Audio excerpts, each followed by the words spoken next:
Shalom a todos, Boker Tov, Tzahraim Tovim, Erev Tov, Laila Tov, dependendo do momento que você for assistir este vídeo. Bom, eu estou rindo aqui pelo seguinte, eu comecei a gravar este vídeo hoje.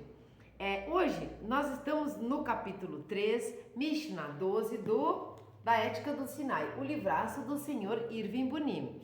Né? Já estamos bem adiantados, capítulo 3, Mishnah 12. Né? Esse diz respeito a ensinamentos dos sábios do Talmud, né?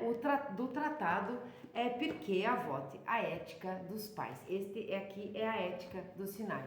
Nós estamos aprendendo muito com esses, com esse livraço de cabeceira, com esses vídeos, enfim. Só que, quando eu comecei a gravar o vídeo, eu abri no capítulo errado. E eu conheço o livro todo, né? E eu comecei a ler e explicar para vocês que não estavam nem aí para mim, e porque eu estava lendo o capítulo 1, uma Mishnah, nem sei qual é agora, porque agora eu desmarquei, onde falava de Hillel. E como eu gosto muito de Hillel, eu fui adiante, fui muito empolgada. E gravando o vídeo, eu fui percebendo que eu já tinha falado aquilo, que eu já conhecia muito bem aquilo, e que eu me vi neste momento, neste lugar, fazendo isso. E aí eu percebi que eu estava lendo, eu estava falando para vocês, eu estava explicando muito empolgada, coisas as quais nós já vimos há muito tempo atrás, lá no capítulo 1, vejam que nós estamos no capítulo 3 já. Então eu fiquei pensando, que bom que nós temos essa vamos chamar de intuição, que bom que nós temos essa memória, essa percepção de que nós já passamos por aquele lugar, de que nós já falamos aquilo, que nós já entendemos. Isso é importante porque quando a gente repete algo, a gente assimila melhor, não é? E quando a gente percebe que este algo que nós estamos repetindo, nós já conhecíamos, melhor ainda. Então eu percebi que eu não só conhecia, como eu já tinha passado isso para vocês. Eu tive que fazer o quê? Eu tive que apagar o vídeo, voltar aqui e começar novamente, porque eu vi que não era ali que nós estávamos. Então nós estamos no capítulo 13, Mishnah 12. A mensagem deste meu erro, deste meu equívoco, é que tudo na vida é importante. Cada minuto, cada momento, cada lembrança que fica. Então que a gente valorize cada coisinha que passa, da mais simples que seja, pela nossa vida. Porque nós vamos não só aprender, mas nós vamos enxergar o aprendizado, a mensagem, quando nós estivermos naquela situação novamente. Nós vamos detectar isso. E isso é importante porque se nós aprendemos, nós vamos poder utilizar na nossa vida, ou naquele problema, naquele pepino que apareceu, ou naquela coisa boa que apareceu. Eu vou fazer a bênção da água, porque eu não tinha bebido antes, e eu gravei bastante. Eu gravei um montão aquele vídeo. Baruch atah Adonai Eloheinu melech haolam, shekol nihya bidvaro.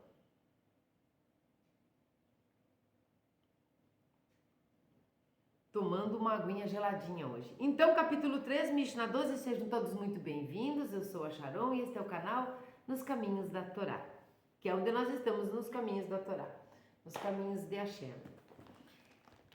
Vamos lá.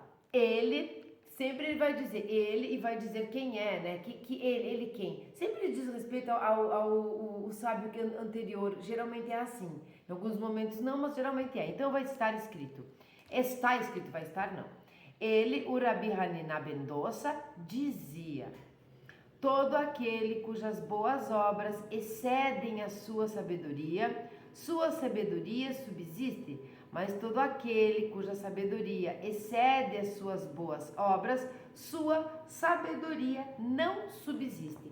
E nós vamos voltar aqui, quem está acompanhando, de acordo, vai entender que na Mishnah 11 estava escrito assim, vou ler. O mesmo Rabi Hanina ben Dossa diz: todo aquele cujo temor de pecar precede sua sabedoria, o temor de pecar vem antes, sua sabedoria subsiste, mas todo aquele cuja sabedoria precede seu temor de pecar, sua sabedoria não subsiste. Veja que ele continua o seu trabalho sobre o que deve preceder a sabedoria. é do que importa. Às vezes você pensa que é muito sábio, nós pensamos que somos muito sábios, mas não tememos Hashem. Então, o temor precede a sabedoria. Nós precisamos temer primeiro. E antes mesmo de temer, nós precisamos amar. Este temor não é medo, este temor é a reverência com relação ao respeito. Ele chega na Mishnah 12 e continua falando do que precede a sabedoria. E diz, então eu vou ler novamente, o Rabi Hanina ben Dosa. Ele dizia, todo aquele cujas boas obras excedem a sabedoria. Veja que nós estávamos lá em temor de pecar. Agora nós já estamos nas boas obras. Então, cujas boas obras excedem a sua sabedoria subsiste. Quando as suas boas ações, elas vão além da sua sabedoria. Né? Mas todo aquele cuja sabedoria excede as suas boas obras, sua sabedoria não subsiste. Quer dizer, ele é muito mais sábio do que realmente faz coisas boas. Então, na Mishnah 11 ele falou sobre o que precede a sabedoria, para que ela exista realmente e seja vista como sabedoria. E aqui ele vai colocar aquilo que excede a sabedoria. E o que é que nós enxergamos já a priori aqui? De que adianta você falar, ou você estudar as suas obras, as suas ações, não condizerem com aquilo que parece tanto que você é sábio, né? Quando nós falamos de pensamento e falhação, quando nós aqui falamos muitas vezes daquele sábio, daquele moré, daquele professor, daquele rabino, daquele professor mesmo da nossa escola, sei lá, para a escola tanto faz até, porque é matéria, ali você não precisa ser matemática, nem ser física ou português. Você vai dar a matéria e pode fazer o que quiser lá na sua vida particular. Quando você ensina boa conduta, vida reta, quando você ensina a Torá, no mínimo você deve ser aquela pessoa que sabe que não se tira férias de Deus, que não se tira férias da Torá. Então aquele rabino que você encontra nas férias e ele está fazendo coisas que não faria ou que não ensinou para você lá dentro da yeshiva, lá dentro da sua escola, da sua comunidade, por exemplo, descumprindo o Shabat, ou tendo situações promíscuas, ou situações esquisitas, seja sexualmente falando ou de conduta mesmo. Você vê que ele, quando está de férias, não é um sábio. E é disso aqui, tem tudo a ver com essa Mishnah. Por quê? Como ele diz, porque sua sabedoria subsiste quando as suas obras excedem a sua sabedoria. Você vê uma pessoa que não é muito estudiosa, ou que ela é uma ignorante às vezes de Torá, mas tendo obras maravilhosas, atos não só de benevolência emulando Hashem, mas atos de bondade, né? De bondade, de generosidade, de tzedakah, de todos esses tipos de boas ações, de conduta reta, sem nem mesmo conhecer. Então parece que ele não é um sábio, não. Quando as obras excedem a sabedoria subsiste. Mas quando a sua sabedoria, como ele diz, excede as suas boas obras, sua sabedoria não subsiste, ela não perdura, ela não dura. Você fala, é muito sábio, mas não faz coisa nenhuma, não tem boas obras. E agora nós vamos ler a interpretação do Sr. Irving Bunim, que é comentário. Esse nosso estudo da Ética dos Sinais são comentários sobre a Mishnah, cada Mishnah ali, sem discussões, porque ele comenta as Mishnayot e não, nós não estamos entrando nos assuntos na parte da discussão dentro do Talmud, e sim as máximas dos grandes sábios do Talmud. E vamos lá, sem mais delongas. Nesta Mishnah temos a visão característica judaica da sabedoria, que difere muito em sua essência da visão clássica grega. Ele vai associar aqui, vai fazer uma comparação, não é um paralelo. Para Aristóteles, a função do ser humano, sua virtude mais elevada e seu propósito final são a vida contemplativa e o exercício de seu raciocínio. Para o Rabi Hanina ben Dosa, a sabedoria e o conhecimento são apenas meios para atingir um fim. Meios para atingir um fim. Como é declarado em outra passagem do Talmud. Sublime é o estado porquanto conduz à ação. Né? Então, vou ler novamente. Sublime é o estudo, eu falei o estado, é o estudo por quanto conduz à ação. Quando no começo eu disse que às vezes você vê uma pessoa que não é versada na Torá ter boas ações, isso é genuíno. Isso talvez não seja tão obrigatório, mas quando o seu estudo, você estuda afinco a Torá, você se modifica e tudo mais, vai te conduzir sim à ação, porque você aprendeu, né? É como quando você aprende algo e se responsabiliza por aquilo que você aprendeu, né? Quando nós sabemos o que é o certo e o que é o errado, a nossa responsabilidade é maior do que quando nós ignoramos. Então, nesse caso e nesse momento, ele quer dizer que sublime é o estudo porquanto conduz à ação. O estudo vai conduzir à ação e ela deve ser correta. Ele vai conduzir sempre à ação, né? Mas isso não significa que você não possa ter ações boas, grandes obras, sem ter o estudo. Não significa. Sabedoria é um pouco diferente de simplesmente estudar. Mas o estudo te leva à sabedoria, com certeza. A não ser que você seja esse professor que pensa que é só na sala de aula. Mas nós não somos essas pessoas, não é? O Todo-Poderoso exige não somente bons pensamentos, como boas ações. Ninguém que estivesse morrendo de inanição jamais teve sua fome aliviada apenas graças aos bons pensamentos de outrem. Eu desejo que tudo dê certo na tua cabeça. Eu isso e aquilo, mas não ajuda em coisa nenhuma. Esse pensamento positivo, que é muito moda agora, não coloca em definitivo o prato de comida na mesa. Quem nos utiliza como instrumentos para as coisas chegarem até nós é Hashem. Tudo vem por ele, tudo vem dele, mas nós precisamos fazer a nossa parte.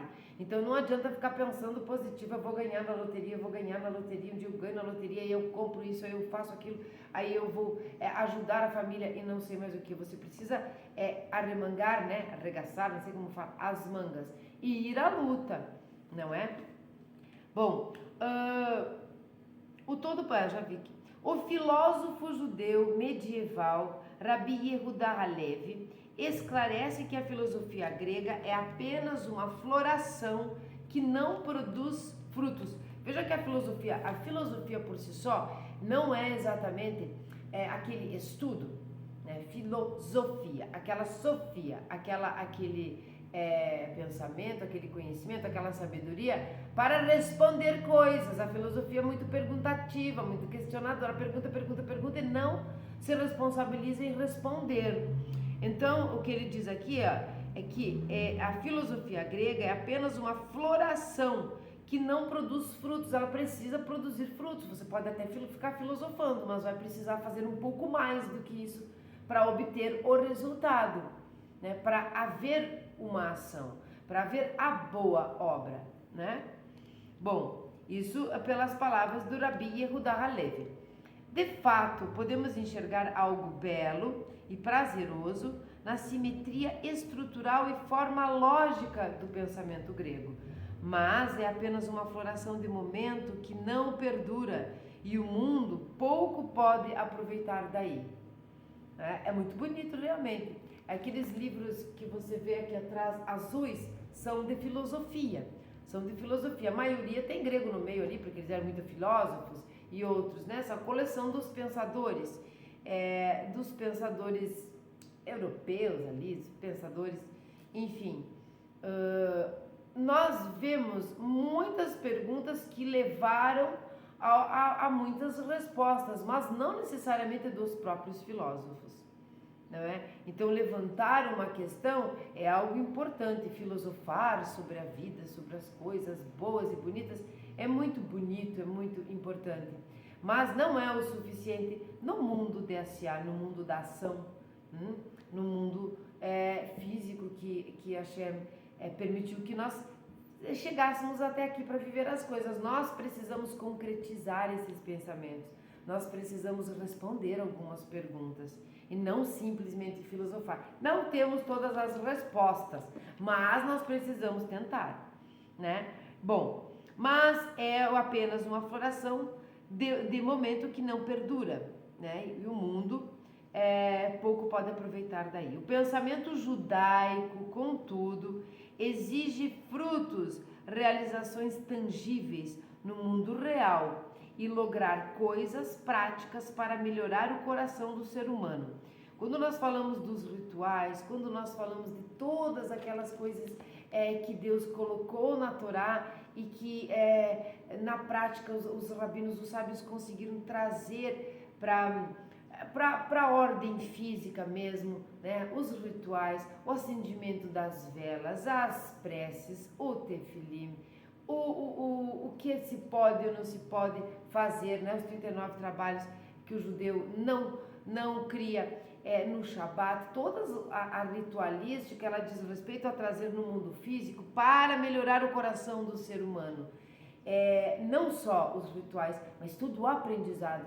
Onde é que você consegue colocar a ética do Sinai na sua vida? Em lugar nenhum. Ele é um livro bem bonito, eu consigo ficar filosofando, contar para as pessoas que estou lendo e de nada mudou a minha vida ou ajudou coisa nenhuma. Não ajudou a mim, nem ao entorno, nem a humanidade. Então de que adianta? Por certo que Hashem não só permitiu profecia, como depois permitiu este feeling, esta intuição, este Ruach HaKodesh, essa inspiração divina, para que nós aprendamos a interpretar e utilizar, se não fosse, né, por certo, foi para nós usarmos na nossa vida prática. Na nossa vida prática. Se a sabedoria de alguém é maior que as suas obras, e ele não traduz a sua sabedoria em projetos e diretrizes para um comportamento efetivo, esta pessoa pode ser comparada a alguém que inventa uma máquina complicada com rodas e engrenagens, mas que não vai a lugar algum e tampouco faz coisa alguma. Certamente, um dispositivo assim resulta de um esforço fútil e produz mais desperdício de esforço ainda. Inventa lá, aqui é parecido com a física teórica, né? A física teórica precisa da física experimental, precisa da matemática, precisa de várias coisas. Eu não posso simplesmente, poder eu posso, mas não vou chegar a grandes lugares. Teorizar, teorias sobre dimensões, teorias sobre física quântica, depois falar aquelas loucuras lá sobre terapia quântica, ficar inventando coisas. Se eu não consigo experienciar isso, então fica ainda no âmbito do pensamento, né? Ainda fica no âmbito das perguntas. É salutar, é importante, mas aí após isso precisamos dar um passo. Então eu inventei lá um motor, né, com a minha cabeça, eu anotei como eu achei que pudesse ser, mas eu não sei pôr isso na prática. Eu preciso de alguém que me ajude para pôr na prática. O ideal seria que nós fizéssemos isso. Nós filosofássemos, nós aprendêssemos, nós entendêssemos e nós colocássemos na prática. O judaísmo faz isso. Ele faz isso. Então você aprende o que é não fazer Lashon Hará, você treina o que é não fazer Lashon Hará e você não faz Lashon Hará. Você aprende o que é justiça social, que ninguém faz negócios, business com Hashem, mas que nós fazemos uma troca em tzedakah, nós vamos ajudar o próximo, assim como nós queremos que Hashem nos ajude, nós vamos fazer esse ciclo de tzedakah mesmo, que parece ser uma caridade, mas ela faz bem tanto para quem dá quanto para quem recebe, muito mais para quem doa. E nós vamos entender qual é a matemática da tzedakah. E nós vamos fazer, não simplesmente dizer. E assim todas as coisas dentro do judaísmo, elas saem do papel. Isso é o que eu quero dizer. Aqui, antigamente era muito famoso bailes assim de gala e coisas assim. E nós tínhamos alguns, a cidade é bem pequena, tínhamos alguns estilistas, né, desenhistas de roupas, de vestidos, mas e costureiras. poucos estilistas, poucas costureiras. Vamos dizer que tivesse um estilista e uma costureira. Qual era o grande problema aqui? O estilista, ele desenhava, ele imaginava, ele achava que aquele vestido ia ficar maravilhoso para aquele baile, geralmente eram bailes de debutante. Então ele desenhava, mostrava para a futura debutante, a debutante ficava deslumbrada. Quando chegava na costureira, a costureira dizia, não tem como. Não tem como eu fazer, eu construir, eu costurar um vestido desse, não tem cava. Esse decote não tem como enfiar o pescoço, a cabeça. Não pode fazer essa saia assim, enfim. Ele tinha a imaginação, era lindo de se olhar, a filosofia é maravilhosa de se olhar, de conversar, de questionar, mas onde está a prática? Como é que eu coloco a sabedoria? Como é que eu faço a obra ser maior, exceder a sabedoria? Eu preciso entender, né, do que é a teoria, do que é a prática e usar isso e fazer isso, né? Essas são exemplos, tá? Porque é claro que você pode muito bem conversar e também estudar física. Por exemplo, eu faço isso e gosto muito. Eu não entendo nada de matemática. Posso fazer isso, mas neste âmbito, neste setor, a minha obra não excede a sabedoria. Então a sabedoria não subsiste.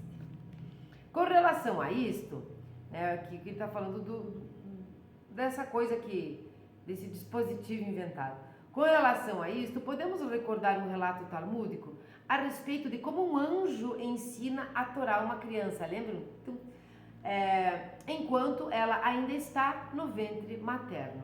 E depois, quando ela nasce, esquece tudo imediatamente. Isso também parece fútil, mas somente se a criança não fizer nada durante a sua vida para aprender novamente e usar aquele conhecimento. Aqui, nós vamos falar de duas coisas. Primeiro, deixa eu marcar aqui onde eu estou. Primeira coisa, essa analogia, essa metáfora aqui é que quando nós estamos na barriga da nossa mãe, então um anjo vem, né?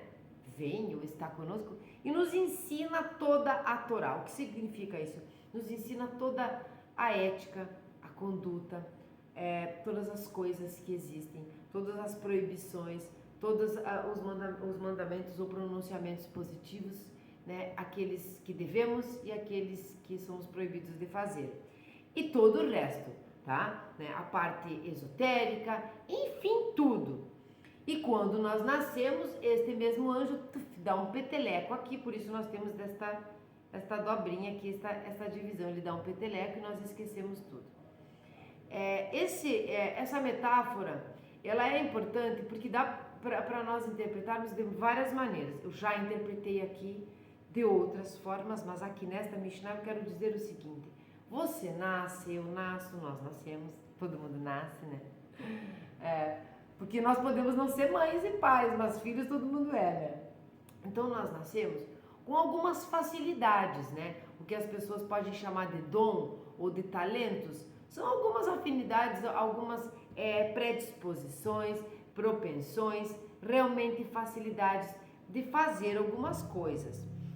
Nós aqui, vocês já sabem, eu sou totalmente crente da vida após a vida, após a vida, após a vida, de várias vidas, né? Um judaísmo reencarnacionista. Então nós trazemos, né, muitas coisas que nós aprendemos, sabe-se lá em quantos, não sei nem o que dizer, quantos anos de vida e quantas vidas. Quando nós nascemos, nós temos a nossa família, né? As pessoas da sociedade, as pessoas da escola, os parentes, os vizinhos, enfim, semelhantes que vivem conosco. Quando nós temos determinados talentos, nós podemos ou não perdê-los. Pode ser que eles não sejam perdidos para sempre, que talvez numa próxima vez você venha e possa desenvolver. Quando nós oprimimos uma criança, quando nós não deixamos que se desenvolva aquele talento, por algum motivo, quando nós tolimos o ser humano que está crescendo a desenvolver as suas predisposições, as suas facilidades, nós fazemos com que isso diminua, com que isso empobreça e até suma. E talvez nesta vida ele nunca faça nada com relação àquilo. Quando nós incentivamos, ou nós mesmos, você tá aí, é adulto e já estragaram, ajudaram a estragar sua infância, sei lá, a vida inteira lá. Mas você é adulto e agora já sabe disso. E você tem uma tendência, você tem um talento para a música, vai lá e recomece. Faça isso. Desenvolva os seus dotes, os seus dons, os seus talentos, as suas facilidades. Desenvolva.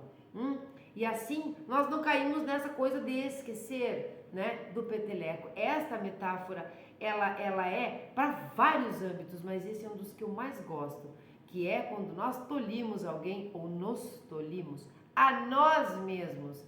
Desenvolver algum talento mesmo, por vergonha, por timidez, por não ter acesso às coisas, a um estudo, sei lá, por tantos motivos, ou até mesmo pelo não incentivo familiar ou escolar ou dos amigos, do meio que a gente vive. Então você vai ficando uma concha, né? Vai fechando essa conchinha, ficando lá dentro e perdendo esses talentos, realmente, empobrecendo e perdendo. Esse é o sentido de tum. Então ele pode até dar o peteleco no nosso lábio e nós esquecermos, mas depende de nós buscarmos novamente desenvolver esses talentos, essas coisas e fazer com que as nossas obras na vida excedam a sabedoria. Então esta sabedoria, seja pequena, seja grande, ela persiste, ela subsiste. Se uma pessoa viver este mundo por 70 anos ou mais, reunindo uma fortuna em conhecimentos, até sua mente ficar repleta de dados e números, e nada fizer com isso, ela não se saiu melhor do que a criança mencionada acima. Entenderam o que eu estava falando? Que bom que ele explicou. Quando a sabedoria não é transformada em realizações, ela perece junto com seu possuidor e cai no esquecimento. Este mundo é o cenário para a ação e a criatividade. A sabedoria é só um meio para se atingir este fim. É um guia e mentor para os feitos que devem ser realizados. Veja bem, ele não diminui a sabedoria aqui, mas ele coloca ela no seu lugar quando nós falamos de criatividade e de ação. Se não houver ação, e se houver essa sabedoria unicamente no nosso pensamento, ela é coxa, ela é morta, ela é devagar, ela é esquecida, ela não vale de nada, ela não cumpre os objetivos que nós temos de estar aqui no mundo físico. Bom, que é este cenário que ele se refere. Mas não devemos nunca subestimar a sabedoria e o conhecimento. Então, se você estava ali escutando e pensando assim, mas o que ela quer dizer com isso? Então quer dizer que a sabedoria não importa, o que importa é eu dar uma tzedakah, a sabedoria não importa, o que importa é eu cumprir o Shabbat, eu não preciso... não é isso. Ele coloca aqui o que subsiste, o que é que realmente é mais importante, não que a sabedoria não seja. Né? Até porque imagina se você já é uma pessoa que age, né, que tem as suas boas ações, as suas obras são enormes e ainda assim você é sábio. Então é por isso que se as suas obras excedem a sabedoria, ela subsiste. Nós estamos falando de sabedoria e ação juntas.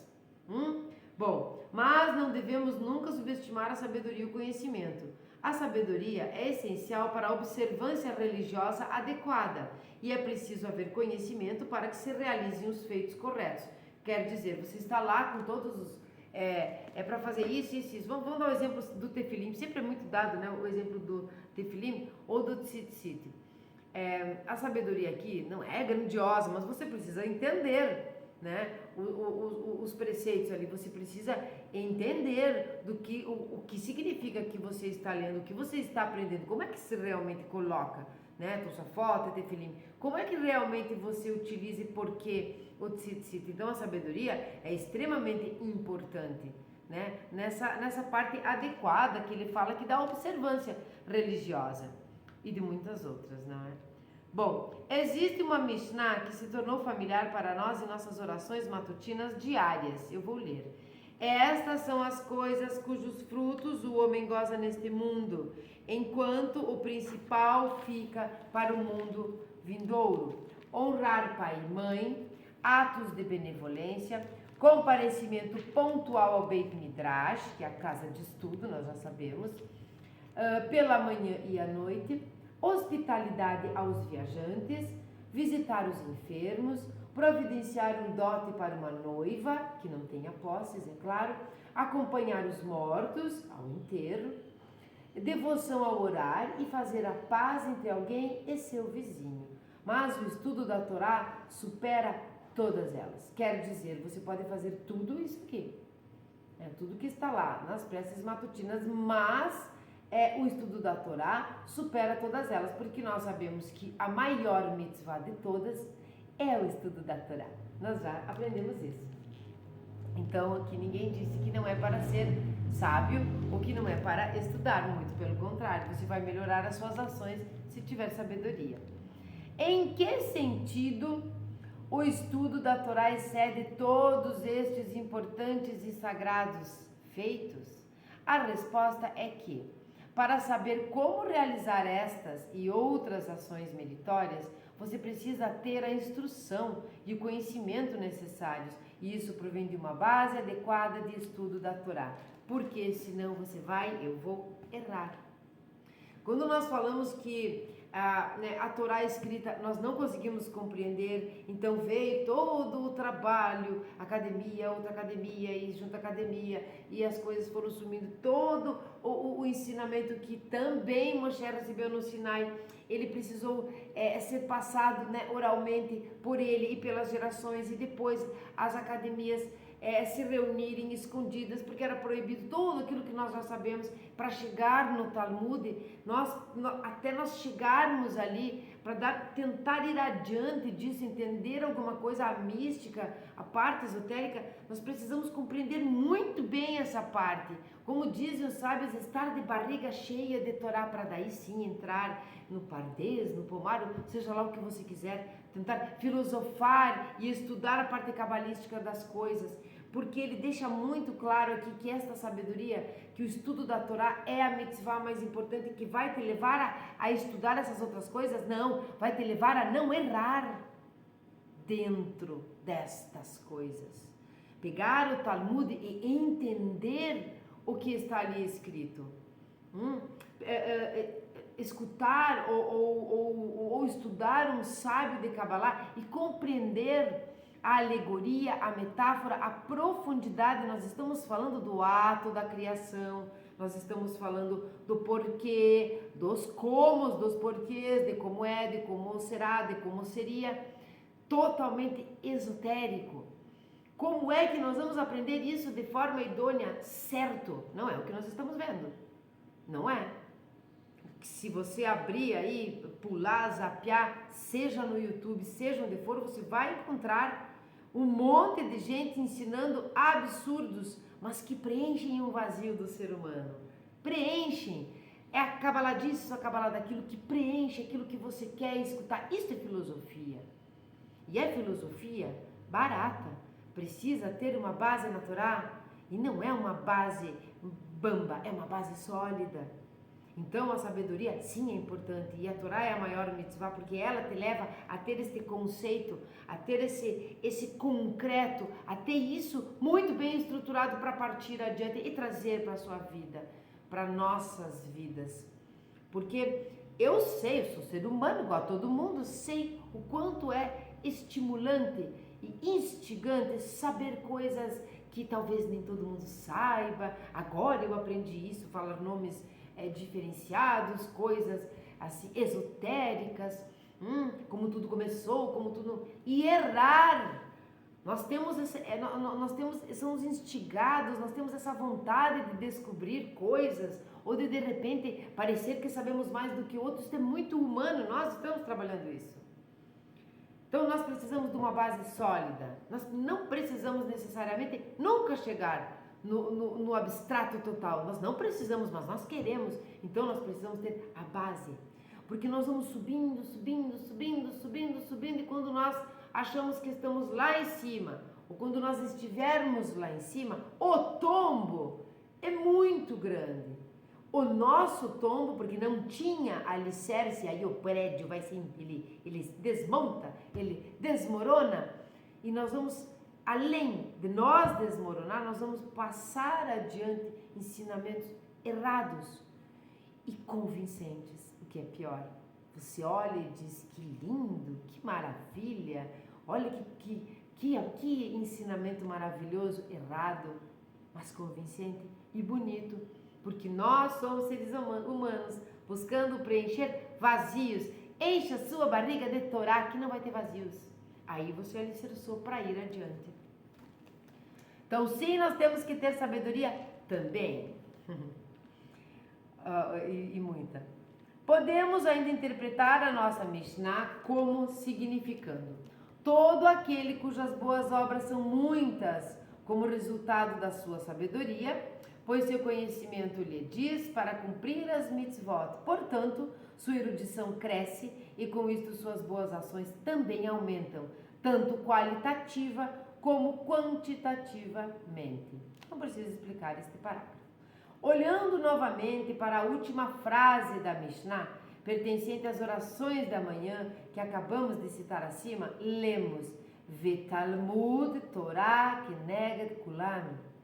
Tenho quase certeza que vocês entenderam. O que literalmente seria: o estudo da Torá está diante de todos, de todas elas. E isto sugere outro matiz de significado. Quando você deseja julgar se a sua gravata está reta, você olha no espelho que está diante de você na parede. Todos os atos enumerados na Mishnah acima envolvem sentimentos e emoções fortes, pois lidam com o amor pelos pais, amor às pessoas e respeito pelo semelhante.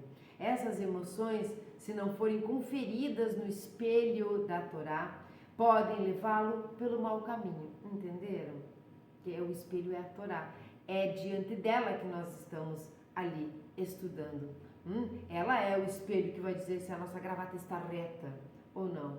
Os pais podem aconselhá-lo incorretamente e você pode continuar a obedecê-los cegamente.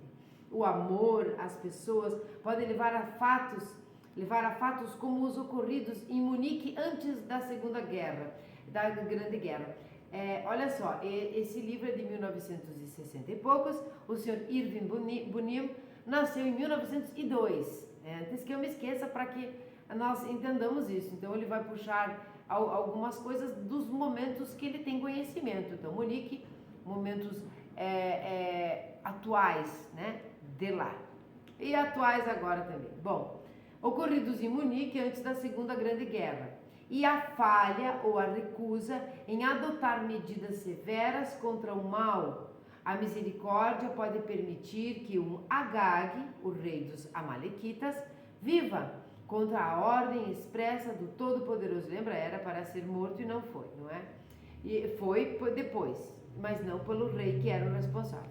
E o resultado seja que seu descendente Haman surja e se levante contra o povo judeu, gerações mais tarde. Eu não quero deixar vocês voando aqui. Agag era o rei dos Amalequitas, que Shaul devia ter matado.